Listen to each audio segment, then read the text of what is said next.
বিশ্বনবী ফাতেমারে বললেন, ফাতেমা, আলী কোথায়? ফাতেমা বলল, আপনার জামাই আলী আমার সাথে ঝগড়া করে বাইরে গেছে। বিশ্বনবীর চেহারাটা আগুনের গোলার মতো লাল হয়ে গেল। বিশ্বনবী ডেকে বললেন, ফাতেমা, তুমি বিশ্বনবীর মেয়ে হতে পারো, কিন্তু আলী তোমার স্বামী। আলী যদি তোমার উপর নাখোশ থাকে, জান্নাতের দরজা তোমার জন্য খুলবে না। কোথায় গেছে আলী, কোথায়? বললেন যে মসজিদে নববীতে গেছে। বিশ্বনবী যে দেখলেন বালির উপরে আলী শুয়ে আছে। বিশ্বনবী মজা করে ডাক দিলেন, ইয়া আবা তোরাব, মানে হে বালির বাবা আলী, ওঠো। এখন আলী ওঠে না, রাগ করে আসছে। বিশ্বনবী এদিক দিয়ে তাকায়, আলী ওই দিকে তাকায়, মনে মনে করে এতক্ষণ আপনার মাইয়াই গুতাইছে, এখন আপনি গুতাইতেছেন। বিশ্বনবী যাই বললো, আলী রাগ করো না, ওঠো, তুমি আমার চাচাতো ভাই, আমার ঘরেই তো তুমি মানুষ হয়েছ।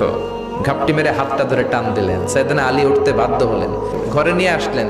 নিয়ে এসে বিশ্বনবী খাটের মাঝখানে শুইলেন, ডান দিকে শোয়ালেন আলীকে, বাম দিকে শোয়ালেন ফাতেমাকে। এবার মেয়ের জামাইকে আর মেয়েকে বুঝাতে লাগলেন